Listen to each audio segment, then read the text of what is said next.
Halo semua. Apa kabar untuk hari ini? Semoga harimu selalu menyenangkan ya bro. Selamat datang di channel YouTube saya. Tolong dibantu subscribe, like dan share ya, supaya saya terus semangat bikin kontennya. Wakakakak. Solen 3 chapter 1049. Chapter 1049, melanggar Ashura. Yuanen Yehui tidak mengelak. Dia melemparkan tinju kanannya ke arah lawannya di udara.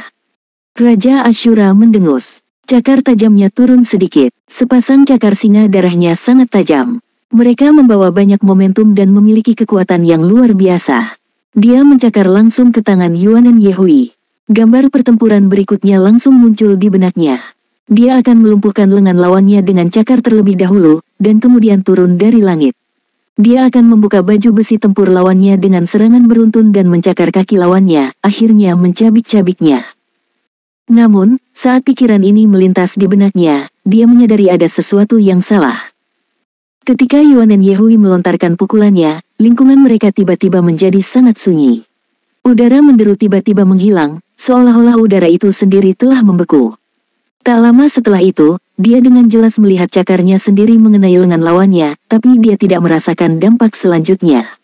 Sebaliknya, sensasinya lembut dan empuk, seolah dia telah mencakar bal kapas. Tak lama kemudian, tumpukan kapas yang lembut itu tiba-tiba mengembangkan ketangguhan yang kuat yang sulit untuk dijelaskan, dan tubuhnya miring ke satu sisi. Dia memiliki keyakinan mutlak pada kekuatan dan kelincahannya sendiri.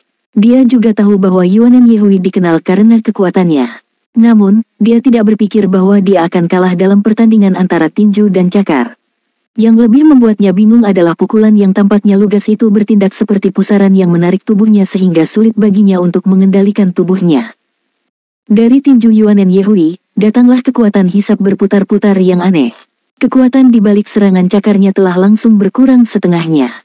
Tak lama setelah itu, kekuatan berputar tiba-tiba berbalik ke arah yang berlawanan. Dua pusaran yang berputar ke arah yang berlawanan tiba-tiba menyatu menjadi satu. Kekuatan yang luar biasa dan tak terhentikan meledak darinya. Raja Ashura memiliki pengalaman yang luas dalam pertempuran. Dia buru-buru menekuk lengannya dan memfokuskan kekuatan jiwanya untuk melindungi dirinya sendiri. Dengan ledakan keras, dia tergulung mundur puluhan meter dan jatuh ke tanah. Seperti yang dijelaskan, semua tindakan ini terdengar lambat, tetapi sebenarnya terjadi dalam waktu yang dibutuhkan untuk menghasilkan percikan api. Penonton melihat mereka semakin dekat, diikuti oleh tubuh Yuanen Yehui yang membesar, dan kemudian Raja Ashura terhuyung-huyung karena pukulan tunggal yang dilemparkan oleh Yuanen Yehui. Setelah Ashura King jatuh ke tanah, dia segera melolong dengan marah. Pada saat yang sama, dia melakukan setengah jongkok, dan cincin jiwa ketiga di tubuhnya berkedip. Tak lama kemudian, dia memperpanjang sepasang cakar singa darah. Bayangan cakar tanpa batas berguling ke arah Yuanen Yehui seperti lautan darah. Mereka memblokir semua rute yang memungkinkan untuk dilanjutkan Yuanen. Yuanen Yehui tidak bingung sedikit pun. Dia tiba-tiba mengambil langkah besar ke depan dan melontarkan pukulan lagi. Berbeda dengan pukulan sebelumnya, dia menarik tinjunya dengan paksa kali ini. Secara bersamaan, cincin jiwa ketiga di tubuhnya bersinar, titan berlian. Tubuhnya diselimuti lingkaran emas gelap. Begitu dia melontarkan pukulannya, udara di seluruh panggung kompetisi sepertinya telah tersedot sepenuhnya. Bayangan cakar tak terbatas mulai berputar-putar di depan tinjunya. Seolah-olah pusaran telah terbentuk di tengah lautan darah. Yuanen Yehui mengubah langkahnya dan melontarkan 3 pukulan lagi secara berurutan. 4 pusaran muncul di lautan darah. Pusaran itu langsung bergerak menuju pusat tempat mereka bergabung. Lautan darah hancur, dan kesadaran tinju yang menakutkan terkondensasi di tengah ledakan. Itu dengan berani menyerbu ke arah Raja Ashura. Keterampilan jiwa apa ini? Raja Ashura mengangkat kedua lengannya untuk bertahan. Di tengah suara ledakan, dia terguncang karena benturan. Baju perangnya berkedip saat dia berhasil memblokir serangan Yuanen Yehui. Jika Yuanen Yehui dapat dijelaskan dalam 2 kata, maka kata, sederhana, dan tanpa hiasan, akan paling tepat. Setiap pukulan dilakukan sesuai prinsip. Mereka tampaknya tidak memiliki aura keagungan khusus, tetapi mereka meledak dengan kekuatan yang luar biasa. Yuanen Yehui saat ini benar-benar tenggelam dalam kesadaran tinjunya. Sejak dia yakin akan jalannya, dia telah menggabungkan semua skill jiwanya ke dalam Cloud Vortex Divine Pang miliknya. Sederhananya, skill jiwa yang dia andalkan sebelumnya sekarang menjadi bagian dari Cloud Vortex Divine Pang miliknya. Dia terus menggabungkan keterampilan jiwanya ke dalam teknik meninju. Dia telah menggabungkan teknik rahasia Sekte Tang, keterampilan jiwa-jiwa bela diri kembarnya, pemahamannya tentang teknik meninju dan pengamatan awan yang selalu berubah di atas pegunungan menjadi satu keterampilan. Beginilah asal mula Cloud Vortex Divine Pang. Selama beberapa bulan terakhir, dia telah berkultivasi tanpa peduli di dunia. Kekuatannya tumbuh dengan pesat. Dia sudah membuat formulir lengkap untuk Cloud Vortex Divine Pang miliknya. Tidak diragukan lagi, itu adalah kekuatan tempur terkuat yang dia miliki. Raja Ashura akhirnya berhasil menenangkan diri setelah beberapa kesulitan, tetapi ekspresinya masam. Dia telah menonton video pertempuran Yuanen Yehui sebelumnya. Dari video-video tersebut, lawannya tampak tidak terlalu menonjol. Rupanya, lawannya telah mengandalkan beberapa jiwa bela diri Titan AP dan meraih kemenangan demi kemenangan. Namun, tidak ada yang luar biasa tentangnya. Hari ini, setelah dia bertukar pukulan dengannya, dia menyadari betapa sesatnya dia. Kekuatan lawannya telah jauh melebihi ekspektasinya. Mereka hanya bertabrakan 2 kali, tetapi kekuatan yang ditampilkan oleh lawannya pasti tidak kalah dengannya. Meremehkan dia benar-benar lenyap saat ini. Raja Ashura dengan cepat bangkit. Sepasang sayap darah menjulur di belakangnya. Cincin jiwa keduanya bersinar terang dan menutupi tubuhnya dengan kilat. Dia bergerak cepat dan mencapai sisi Yuanen Yehui. Dia mengayunkan cakar dengan kuat dan bayangan cakar berwarna darah berada di atas Yuanen Yehui. Namun, dia tidak tinggal di sana. Sayap darah di belakangnya mengepak dengan lembut dan dia muncul kembali di sisi lain Yuanen Yehui. Dia mengarahkan cakar lain padanya. Seperti keterampilan jiwa awal Yuanen Yehui, dia juga memilikinya. Dia memberi keterampilan jiwanya nama Lightning Ashura Claw. Keterampilan jiwa pertamanya, cakar singa darah dan keterampilan jiwa kedua, kepemilikan petir adalah dasar dari keterampilan jiwa awalnya. Dengan koordinasi antara dua keterampilan jiwanya dan basis kultivasi yang kuat, dia dapat terus-menerus melakukan serangan kuat terhadap musuhnya saat dia bergerak dengan kecepatan yang membutakan.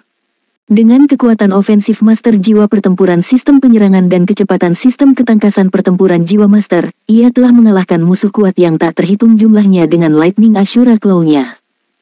Seperti yang diharapkan, Yuanen Yehui tidak bisa mengikuti kecepatannya. Kera raksasa Titan memiliki tubuh yang besar, dan kelincahan bukanlah keahliannya.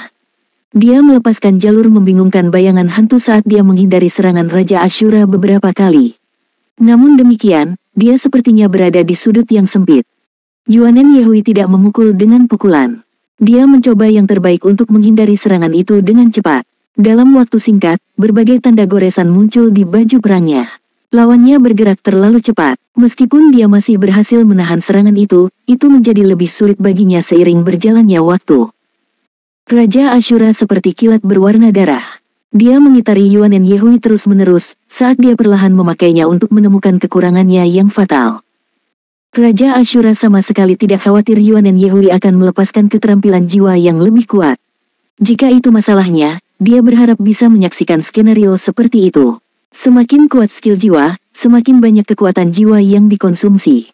Melepaskan keterampilan jiwanya secara membabi buta hanya akan menguntungkannya dengan memberinya lebih banyak kesempatan.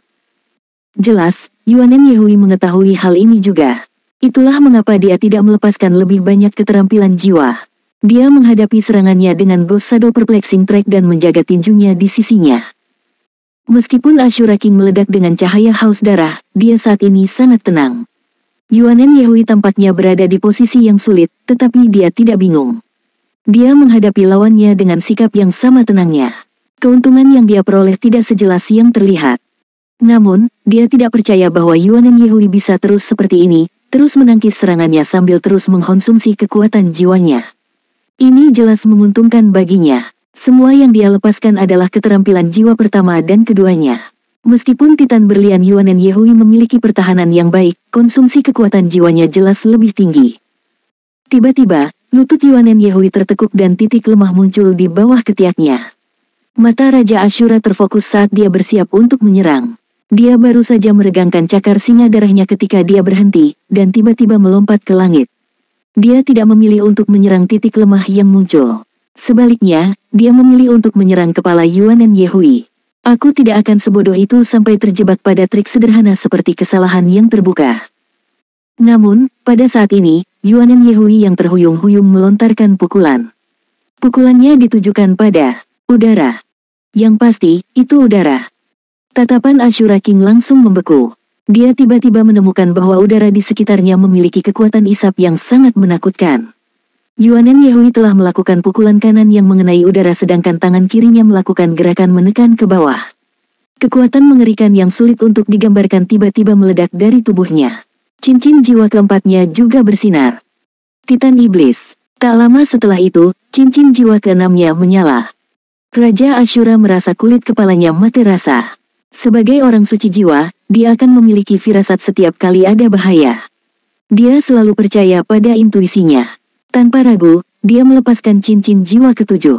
Tubuhnya dengan cepat berubah ke udara. Pada saat yang sama, saat dia ditarik, dia berubah menjadi singa raksasa berwarna darah. Itu tepatnya avatar Blood Lion. Ketika dia mendapatkan avatar jiwa bela diri, kemampuan ofensif dan defensifnya akan diperkuat. Meskipun dia tidak tahu apa yang dilakukan Yuanen Yehui, dia memiliki keyakinan penuh untuk melepaskan diri dari kekuatan ledakan habis-habisan lawannya. Itu adalah pusaran raksasa. Kali ini, penonton pun melihatnya dengan jelas. Pusaran itu berwarna kuning samar. Bagian utama pusaran menutupi seluruh tahap kompetisi. Gradien warna secara bertahap menjadi gelap semakin dekat ke tubuh Yuanen Yehui, yang merupakan kuning tua. Semuanya meledak saat pukulan itu dilemparkan. Soul Land 3 Chapter 1050. Chapter 1050, temukan dia. Entah dari mana, pusaran itu berubah menjadi tangan yang besar. Bahkan setelah Ashura King melepaskan avatar jiwa bela dirinya, dia langsung ditarik ke arah Yuanen Yehui.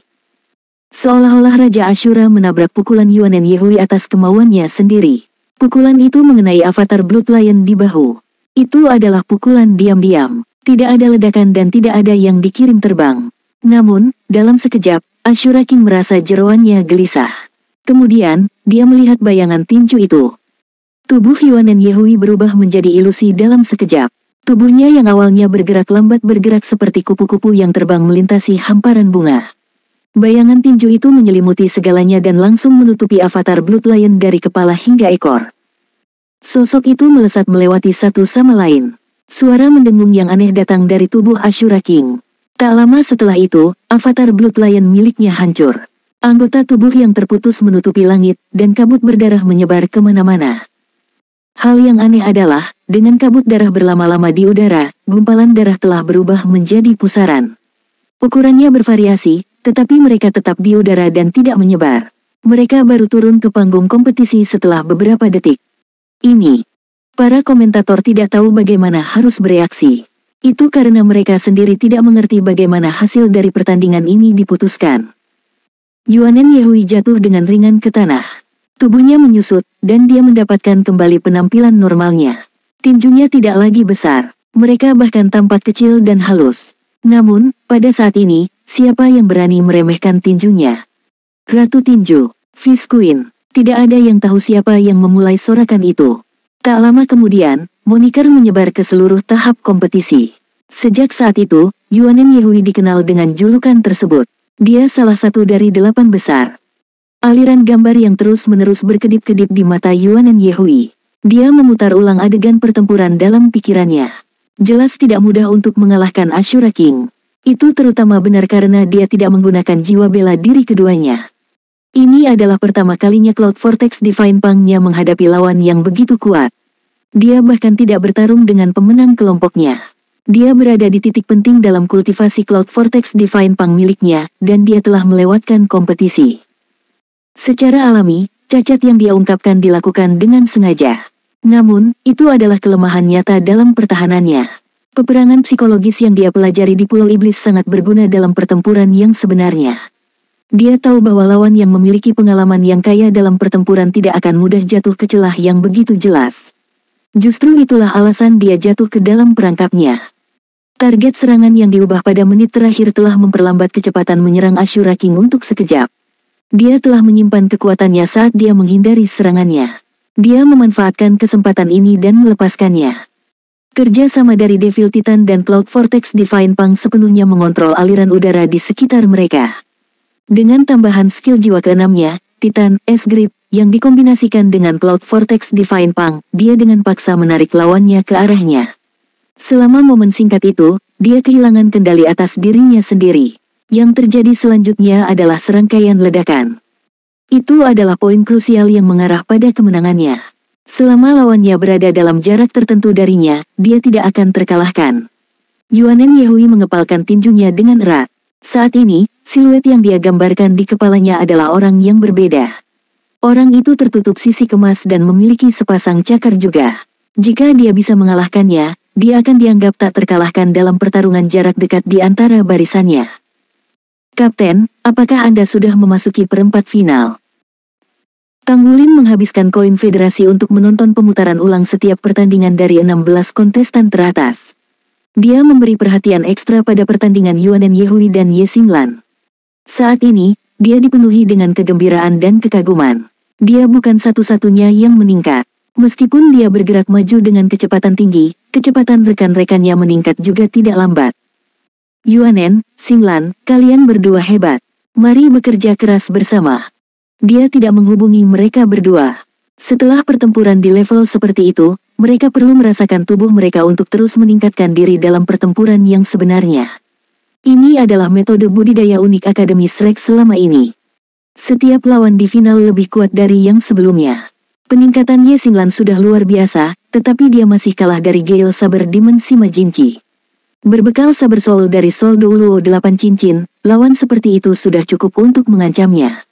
Selain itu, ada pula pemenang rombongan Yuanen Yehui. Dia mengakhiri pertandingan kualifikasi perempat final hari ini hanya dalam 3 detik. Itu adalah pertandingan terpendek di antara 8 pertandingan. Peluangnya turun lagi. Tidak diragukan lagi, dia harus menghadapi dua lawan ini dalam perjalanannya menuju final. Dia hanya bisa bergerak maju dengan mengalahkan lawan-lawannya. Ini lebih baik. Jika saya tidak memiliki lawan yang layak dan memperoleh kemenangan akhir tanpa pertarungan, apa gunanya saya mengikuti kompetisi? Setelah periode kegembiraan yang singkat, Tang Wulin membenamkan dirinya dalam kultivasi lagi. Selamat, saya tidak berharap Anda meningkat ke level seperti itu. Saat dia melihat muridnya di hadapannya, hanya ada pujian di hati surga Phoenix Leng Yaosu. Dia telah menyaksikan seluruh proses penilaian. Baginya, penilaian ini hanya bisa digambarkan sebagai luar biasa. Penampilan Gu Yuena tidak hanya sempurna, itu lebih dari sempurna. Penampilannya telah menarik perhatian guru jiwa pagoda. Dia baru berusia 21 tahun, tapi dia sudah menjadi spiriter persiapan. Sejak posisi spiriter ditetapkan, dia adalah yang termuda dalam sejarah pagoda jiwa. Master Pagoda Jiwa mengirim kabar bahwa selama Gu Yuena dapat menerobos ke peringkat Sol Douluo 8 cincin dan memiliki baju besi perang 3 kata, dia akan membuat pengecualian dan menunjuknya sebagai spiriter resmi, yang secara efektif menjadikannya pejabat tinggi di Pagoda Roh. Bakat Gu Yuena sangat menakjubkan. Dia pasti perwakilan terbesar dari generasi muda Pagoda Jiwa. Bakat yang dia tunjukkan bahkan lebih besar dari Leng Yaosu. Bahkan guru Pagoda Jiwa harus menanganinya dengan sarung tangan anak-anak. Dia mempertimbangkan untuk memilih Gu Yuena sebagai salah satu penerus Pagoda Roh. Terima kasih guru. Gu Yuena mengangguk datar ke arah Leng Yaosu. Apakah dia diberikan bantuan atau mengalami penghinaan tidak berpengaruh padanya? Leng Yaosu menghela nafas, aku telah melihatmu tumbuh dewasa. Saya juga semakin tua. Pagoda Jiwa masa depan akan dijalankan oleh Anda dan generasi Anda. Gu Yuena menggelengkan kepalanya dengan ringan. Guru, kamu sama sekali tidak tua. Jalan saya masih panjang.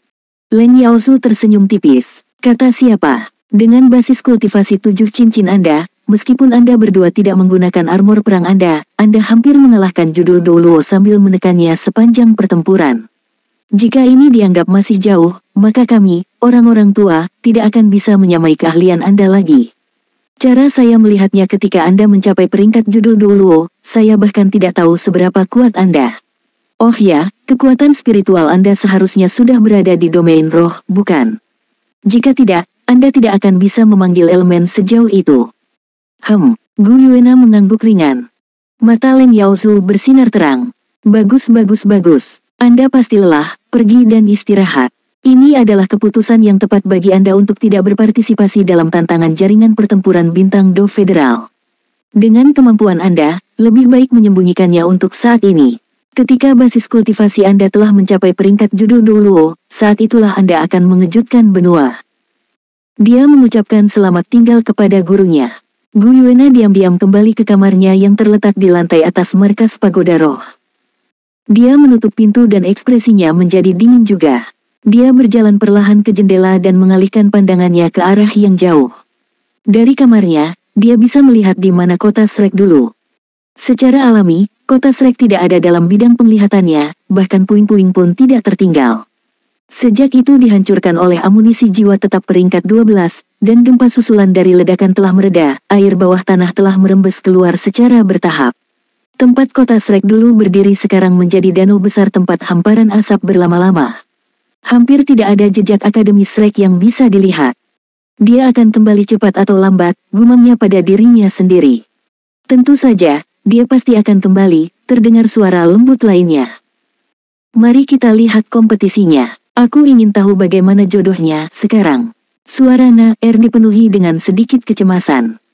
Gu Yue diam. Dia perlahan berjalan ke layar jiwa dan menyalakannya. Kota Mingdu.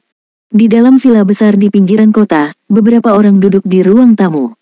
Di depan mereka, layar lebar baru saja selesai memutar rekaman pertandingan final pertama dari Federal Stardo Battle Network Challenge. Pria yang duduk, dengan punggung tegak, di tengah sofa berdiri perlahan. Orang itu masih hidup, Yang Mulia sama sekali tidak membunuhnya. Seorang gadis cantik dengan rambut panjang zamrud menghela nafas. Yang Mulia tampaknya sangat dipengaruhi oleh emosi manusia. Dia seharusnya membunuh anak laki-laki itu saat dia punya kesempatan. Bagaimana Yang Mulia bisa begitu ragu-ragu? Pria bertampang kuat lainnya berbicara dengan suara penuh ketidakpuasan. Diam, teriak pria yang duduk di tengah sofa. Ruangan itu langsung terdiam. Pria itu mengangkat kepalanya perlahan. Untaian tunggal rambut emas di tengah surainya yang panjang terkulai ke bawah. Dia berkata dengan dingin, temukan dia. Soul Land 3 Chapter 1051. Chapter 1051, 0Z. Topik hangat dari percakapan terbaru di setiap bagian dari benua Duoluo adalah tantangan jaringan pertempuran bintang Do Federal. Saat kompetisi berlanjut ke final, itu sekarang menjadi kesempatan besar di seluruh federasi, seperti yang diinginkan federasi dengan semua promosi mereka. Tentara Dewa Darah tidak terkecuali untuk ini. Setelah pertandingan pertama babak final berakhir, ada 2 kontestan dari Tentara Dewa Darah di antara perempat finalis. Tentu, Tangulin adalah salah satunya. Yang lainnya adalah Komandan Pengawal Kekaisaran Tentara Dewa Darah, Qianze. Qianze berjalan perlahan ke area peristirahatan. Dia diam-diam datang ke kedai kopi dan memesan secangkir kopi hitam. Saat itu, kedai kopi itu ramai dikunjungi pelanggan. Semua yang dipasok ke Tentara Dewa Darah memiliki kualitas terbaik, dan kopi mereka tidak terkecuali. Dia melihat sekeliling interior toko dan melihat bahwa semua meja sudah terisi. Dia melirik kursi sekali lagi dan pandangannya akhirnya jatuh ke meja di sudut. Hanya ada satu orang yang duduk di sana sementara meja di sekitarnya terisi penuh. Dia bertengger di sana sambil melihat keluar jendela. Ada senyum tipis di wajahnya, dan Qianze bertanya-tanya apa yang dia pikirkan. Meskipun dia hanya bisa melihat wajahnya dari samping, dia tahu bahwa dia menarik.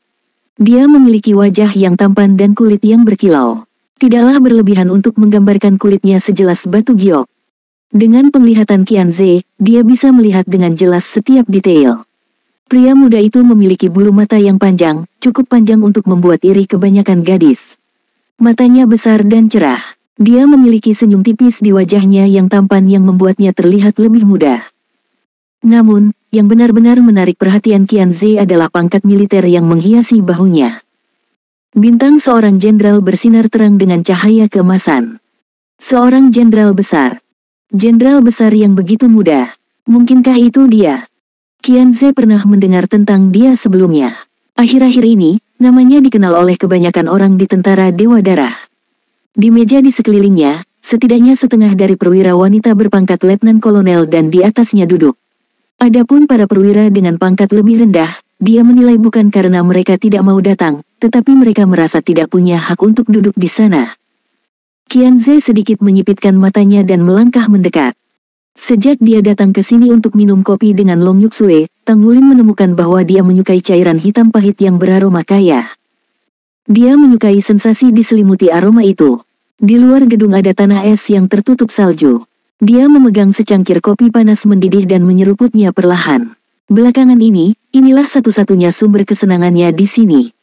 Wu Zhangkong telah mengingatkannya sejak awal bahwa dia akan mudah hancur jika dia terlalu keras pada dirinya sendiri. Dia seharusnya tidak terlalu menekan dirinya sendiri. Hari-hari ini, dia merasa bahwa dia telah menjaga keseimbangan yang baik. Ini bukan hanya kasus kultivasinya, tetapi juga untuk kondisi mentalnya. Gu Yuena adalah penghiburan spiritual terbesar yang dia miliki. Kapanpun dia lelah, dia akan memikirkannya dan semua kelelahannya akan terhapus. Ketika dia bisa menikmati secangkir kopi panas, bayangannya tampak lebih jelas di hatinya. Dia bahkan merasa hangat dan tidak jelas di dalam. Tang Wulin sangat senang dengan sensasi ini. Namun, meski masih menikmatinya, ia juga melihat bahwa pelanggan yang menggurui kedai kopi semakin banyak.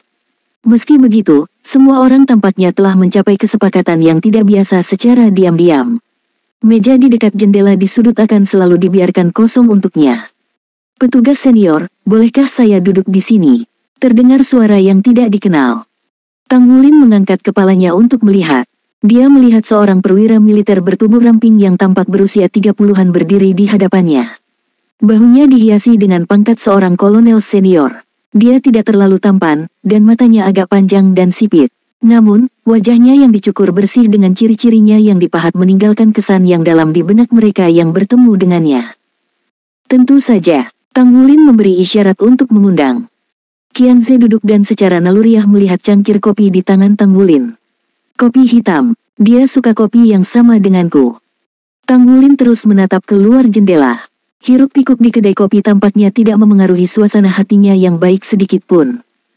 Karena kebiasaan, dia meredam keriuhan suara-suara di sekelilingnya. "Petugas senior," terdengar suara itu lagi. Tang Wulin berbalik untuk melihat Qianze, "Ada apa?" Kopi hitam Qianze dikirim ke meja mereka, dan dia memegang cangkir di tangannya. "Saya nomor 79. Saya berharap dapat bertemu Anda di pertandingan mendatang." Tang Wulin mengangkat alisnya sedikit. "Tantangan jaringan pertempuran Federal Stardow." "Iya. Semoga berhasil." Tang Wulin mengangguk padanya. Dia menghabiskan kopinya dan tersenyum pada Qianze lagi. Di bawah tatapan memuja para petugas wanita, dia bangkit dan meninggalkan kedai kopi. Qianze sedikit tertegun. Dia datang atas inisiatifnya sendiri karena dia tertarik. Namun, dia tidak melihat apapun di tubuh Tang Wulin, dia juga tidak merasakan apa-apa. Dia bahkan tidak bisa merasakan kekuatan jiwa memancar darinya. Dia tampak seperti orang biasa tidak peduli bagaimana dia memandangnya. Namun, naluri batinnya mengatakan kepadanya bahwa pria ini, jenderal termuda di seluruh pasukan, sangat berbahaya. Apakah dia akan melawannya di pertandingan berikutnya? Qianze mengepalkan tinjunya tanpa sadar. Qianze tidak meninggalkan kesan mendalam di benak Tang Wulin. Saat ini, semangatnya sangat fokus. Secangkir kopi yang diminumnya untuk bersantai. Demikian pula, dia ingin menyesuaikan kondisinya. Tanpa diragukan lagi, dibandingkan dengan kompetisi para master jiwa, tantangan yang lebih sulit terletak pada pertempuran Meisha. Apalagi, ia bakal langsung memperebutkan pertandingan untuk lolos ke perempat final kontes Meisha.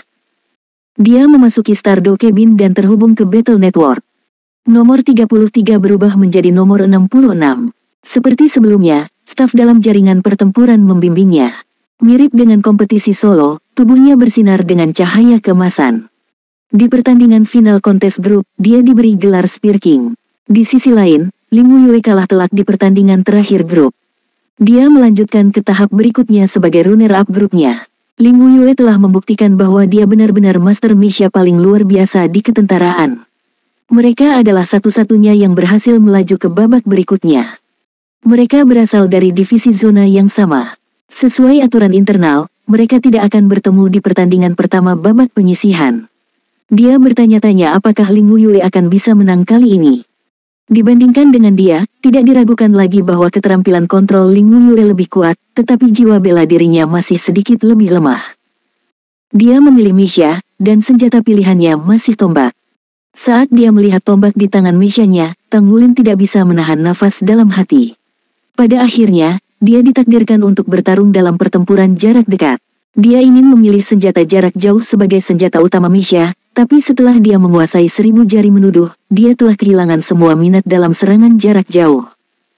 Pada titik ini, dia pada dasarnya menguasai 1000 jari menuduh. Dia bertanya-tanya kapan Tang Tua bersedia mengajarinya keterampilan lain. Ketika dia memikirkan hal ini, dia tidak bisa tidak menantikannya. Di tengah dentingan Mesya, Tang Wulin masuk ke tempat kompetisi. Di seberangnya, lawannya juga dipandu oleh seorang petugas ke arena. Itu adalah Mesya jarak jauh. Ketika dia melihat ukuran lawannya, Tang Wulin segera menentukan gaya bertarung lawannya. Itu adalah meriam jiwa genggam. Itu bisa menembakkan 10 tembakan berturut-turut. Setelah 10 tembakan, suhu akan terlalu panas dan perlu waktu untuk menenangkan diri. Senjata ini adalah versi upgrade dari senapan sinar jiwa. Itu adalah senjata jarak jauh yang hanya bisa dipilih di final. Alasannya adalah bahwa mekanisme jarak dekat memiliki keuntungan lebih besar selama tahap awal kompetisi. Dengan kombinasi kekuatan jiwa Master Jiwa dan kekuatan pertahanan Mesya, senjata jarak jauh Mesya standar biasa tidak dapat dengan mudah mengancam mereka. Itulah mengapa jaringan pertempuran harus membuat beberapa penyesuaian. Lawan memasuki arena saat sorakan dari para penonton semakin keras dan keras. Para komentator mulai membuat pengumuman. Kontestan nomor 66, yang dikenal sebagai Raja Tombak. Dia dikatakan sebagai kontestan dengan teknik tombak terkuat di kompetisi tahun ini. Kontestan nomor 231, dikenal sebagai Baterai. Serangan jarak jauhnya sangat akurat dan dia memiliki skill jiwa untuk meningkatkannya. Ini adalah pertarungan antara jarak dekat dan jarak jauh. Jika saya harus meringkas pertandingan ini dalam istilah yang paling sederhana, saya akan bertanya apakah Baterai dapat mengalahkan Raja Tombak sebelum dia bisa cukup dekat untuk melakukan kerusakan. Baiklah, mari kita bersiap untuk pertarungan yang pasti akan menjadi pertandingan paling seru dari semua pertandingan. Tidak ada wasit khusus. Suara hitung mundur elektronik dimulai. 5, 4, 3, 2, 1, pertandingan dimulai. Ledakan. Sepertinya begitu suara elektronik itu berakhir, suara ledakan datang dari arah yang berlawanan. Amunisi jiwa datang tepat untuknya. Soul Land 3 Chapter 1052. Chapter 1052, lawan kuat. Tang Wulin baru saja mengangkat kakinya ketika amunisi jiwa ada padanya. Namun, itu tidak ditujukan padanya tetapi ke tanah di depannya. Jika dia mengambil satu langkah ke depan, dia akan langsung menuju amunisi jiwa. Tindakan terbaik adalah menarik kakinya dan berhenti sejenak. Kontrol ritme. Rasa dingin merambat di tulang punggung Tang Wulin. Lawannya menggunakan serangan jarak jauhnya untuk mengontrol aliran pertempuran dan dengan demikian mengontrol gerakannya. Ling Wuyue telah memberitahunya sebelumnya bahwa Master Mesya serangan jarak jauh yang paling kuat dapat mengendalikan setiap gerakan di medan perang. Master Mesya bisa membuat lawannya melakukan apapun yang dia inginkan. Seorang Master Mesya seperti itu cukup menakutkan. Mereka sepertinya selalu bisa mengubah yang tidak mungkin menjadi sebuah kemungkinan. Bahkan jika mereka hanya memiliki satu jenis serangan jarak jauh yang mereka miliki, mereka masih bisa membuat kombinasi yang tak terhitung jumlahnya dengan satu jenis serangan itu. Untuk menghadapi lawan seperti itu, langkah pertama bukanlah mengikuti ritme mereka. Bahkan jika dia harus menahan kekuatan penuh dari serangan lawannya, dia harus mematahkan kendali mereka atas dirinya. Itulah mengapa Tang Wulin menggunakan pendorong di belakang Mesyanya tanpa ragu-ragu. Dia mengarahkan tombaknya ke depan saat itu berdenyut dengan cahaya. Dia memasukkannya dengan kekuatan jiwa dan menerjang menuju amunisi jiwa. Ledakan. Mekanisme jarak dekat muncul dari api ledakan. Pada saat yang sama, ia berakselerasi dan menyerang lawannya dengan kecepatan yang menyilaukan. Namun, pada titik ini, Tang Wulin melihat bahwa Mesya lawannya tampak menari. Mesya lawannya benar-benar menari di sisi lain tanah. Dia memegang meriam jiwanya dengan satu tangan. Dengan setiap gerakan, meriam jiwa akan bergoyang dengannya. Pada saat yang sama, dia menembakkan amunisi jiwa. Tampaknya, pada saat yang sama Tang Wulin menyerbu melalui amunisi jiwa pertama, 9 lainnya telah menembak ke arahnya dari depan. Lintasan amunisi jiwa ini sangat aneh. Mereka tidak terbang dalam garis lurus, tetapi dalam busur, dan mereka terbang menuju jalur yang pasti akan diambil Tang Wulin. Tang Wulin mendengus. Dia menunjukkan kemampuan fisik manusia super dan kontrol yang tepat. Mesya standarnya, berakselerasi dari dorongan pendorong, secara paksa berbelok di udara di bawah arahannya. Itu mengubah jalurnya dan menyerbu ke depan tetapi pada sudut ke bawah. Namun, setelah dia dengan jelas menghindari semuanya, 9 amunisi jiwa bertabrakan dengan kuat satu sama lain. Ledakan hebat datang dari sisinya. Pada saat yang sama, dia diserang oleh gelombang kejut yang kuat. Tang Wulin langsung mengerti apa yang telah dilakukan lawannya. Lawannya jelas mengharapkan dia bisa menghindari serangan itu. Namun, dia telah menembakkan 9 amunisi jiwa dengan sangat tepat, sehingga mereka akan menyatu ke satu titik dan memicu ledakan. Itu adalah serangan yang terjadi ratusan meter darinya. Mecha standar seperti ini tidak dilengkapi dengan sirkuit jiwa kelas atas untuk meningkatkan kontrol mereka atas amunisi jiwa. Untuk bisa melakukan ini dengan mecha standar, kendali lawannya atas serangan jarak jauh bisa digambarkan sebagai akurat. Seperti yang diharapkan dari 16 finalis teratas, kemampuannya adalah sesuatu yang lain.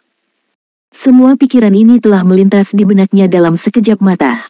Gelombang kejut di sisinya sudah sampai padanya. Kekuatan langsung menyimpang lintasan mecha Tang Wulin karena bergerak dengan kecepatan yang menyilaukan. Perubahan arahnya yang tiba-tiba, dengan tambahan beban mechanya, membuat suara gerindra gigi. Ini jelas disebabkan oleh mesin yang tertekan oleh manuver yang tidak biasa. Mecha itu sendiri berat, jadi jika ada gerakan yang canggung, itu bisa dengan mudah merusak dirinya sendiri. Meskipun Tang Wulin terkejut, dia tidak bingung. Dia mendorong ke tanah dengan tombak di tangan kanannya dan menstabilkan mechanya, menjaganya agar tidak terus berputar ke samping. Mecha melakukan jungkir balik di udara, melepaskan pendorongnya dan jatuh dengan mantap ke tanah. Namun, dia tidak bisa menahan diri untuk tidak menghela nafas. Dia sudah melindungi dirinya dari kendali lawannya dengan hati-hati. Namun, dia masih jatuh ke dalam jebakan lawannya. Pada saat itu, Tang Wulin tiba-tiba merasa terancam. Apa yang dia lihat adalah amunisi jiwa yang sangat besar. Itu berbeda dari amunisi yang ditembakkan dari meriam jiwa standar. Amunisi ini bersinar seperti miniatur matahari, dan sudah ada di atasnya. Ini jelas tidak ditembakkan setelah mechanya lepas kendali, tetapi ditembakkan sebelum itu. Sama seperti yang dia takuti, dia jatuh ke dalam rencana lawannya pada akhirnya. Amunisi jiwa ini memiliki diameter lebih dari 1 meter dan berkedip dengan cahaya yang menyilaukan. Warnanya oranye merah, seperti miniatur matahari. Namun, ada titik cahaya hitam yang berkedip-kedip di kedalaman intinya. Siapapun tahu bahwa jika seseorang terkena amunisi seperti itu secara langsung, target tidak akan merasa terlalu senang karenanya. Mekanisme Tang Wulin tidak punya tempat untuk lari. Bahkan jika dia menggunakan skill jiwanya sendiri, tidak mungkin dia bisa lolos dari serangan seperti itu dalam sekejap mata. Tombaknya menopang berat badannya ke tanah.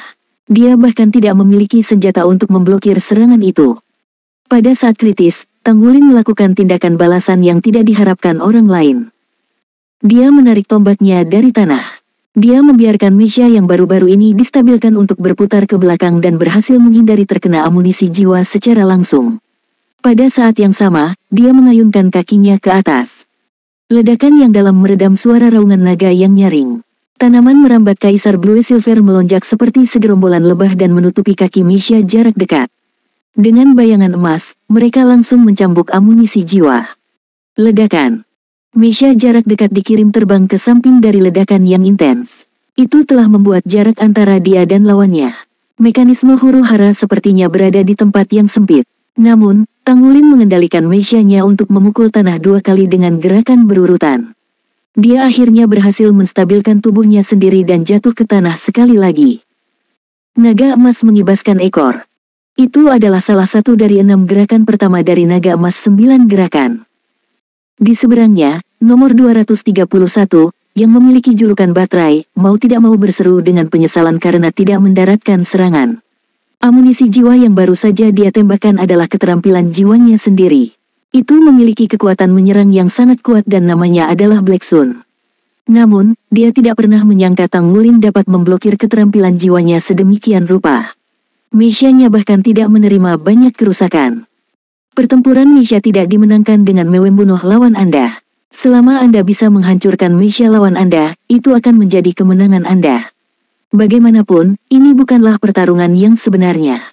Jika tidak, bagi seorang master jiwa, bahkan jika mechanya dihancurkan, master jiwa itu sendiri masih memiliki kekuatan tempurnya sendiri. Jika itu terjadi, itu akan tumpang tindih dengan pertempuran master jiwa. Saat Tang Wulin merasakan ketakutan memasuki hatinya, ekspresi dingin muncul di wajahnya. Serangan jarak jauh lawannya benar-benar tangguh. Namun, tujuan aslinya adalah menjadi master mecha jarak jauh juga. Dengan kemampuan lawannya untuk mengontrol aliran pertempuran, tidak akan mudah baginya untuk maju ke depan dengan Mesya standarnya ini. Itu hanya mungkin jika dia mengekspos beberapa kemampuan Raja Naga Emasnya. Namun, jika dia melakukan itu, identitasnya pasti akan terkonfirmasi. Ini bukanlah yang dia inginkan saat ini. Namun, dia juga punya rencananya sendiri. Dia dengan cepat mengoper tombak dari tangan kanannya ke tangan kirinya dan mengayunkan lengan kanannya ke udara. Ada kilatan emas dan tombak naga emas muncul di genggaman Mesyanya. Tentu saja, tombak naga emas yang dia gunakan sebagai master jiwa berbeda dari yang dipegang Mesyanya sekarang. Keterampilan penyamarannya dan kemampuan tombak naga emasnya sendiri untuk mengubah panjangnya telah membuat tombak naga emas dalam genggamannya sekarang tampak lebih dari 12 meter. Itu bersinar dengan cahaya keemasan yang cemerlang. Tidak ada pola naga di atasnya dan bahkan kilau keemasannya memiliki warna yang lebih dalam dibandingkan saat dia menggunakannya sebagai master jiwa. Selama pertempuran master jiwa, dia juga menutupi tombak naga emasnya dengan kekuatan jiwanya sendiri, membuatnya tampak putih pijar. Keduanya tampak berbeda secara fundamental. Tidak sopan untuk tidak membalas. Aku akan membiarkanmu merasakan serangan jarak jauhku juga. Tanggulin tidak menunggu lawannya melepaskan serangannya lagi. Mesyanya tiba-tiba melangkah maju dan dia melemparkan tombak naga emas di tangannya. Dengan kilatan cahaya keemasan, tombak naga emasnya hampir mencapai lawannya. Perbedaan utama antara keahlian lawannya dan keahliannya sendiri adalah bahwa meskipun dia menerapkan teknik rahasia Sekte Tang saat melempar tombak naga emasnya, dia lebih menekankan pada kelincahan. Itu terbang begitu cepat sehingga lawannya tidak bisa berharap untuk menghindar. Dia menanamkannya dengan kekuatan jiwa dan kekuatan esensi darahnya. Dengan tambahan bimbingan jiwa bela diri Kaisar Blue Silver dari dalam keluar, serangan ini akan memungkinkan dia untuk memanfaatkan kekuatan tombak naga emas sebagai lempar lembing. Penonton hanya melihat kilatan cahaya keemasan dan tombak naga emas sudah mencapai lawannya. Ini. Tatapan semua orang membeku, lalu mereka melihat bahwa tombak naga emas telah melesat ke depan dan mencapai nomor 231. Meriam jiwa ratusan 31 nomor 2 baru saja menyelesaikan cooldownnya dari putaran tembakannya sebelum ini. Tepat ketika dia bersiap untuk melepaskan tembakan lagi, tombak naga emas mencapainya. Dia dengan ahli mengendalikan mecanya untuk jatuh ke samping. Itu bergerak dengan kecepatan yang mengejutkan. Sementara itu, tubuh Mesyanya tiba-tiba berubah menjadi merah. Penghalang energi meledak dari Mesyanya seperti embusan angin, mendorong semua yang mengelilinginya. Penghalang energi ini dan perisai Mesyanya bergabung menjadi satu dan menciptakan gaya elastis yang kuat. Namun, dia masih meremehkan kekuatan tombak naga emas. Kekuatan yang diinfuskan berasal dari Raja Naga Emas Tanggulin. Foom, tombak naga emas menyimpang oleh dampak energi merah, tetapi cahaya tombak tajam di bagian depan telah menembus cahaya merah.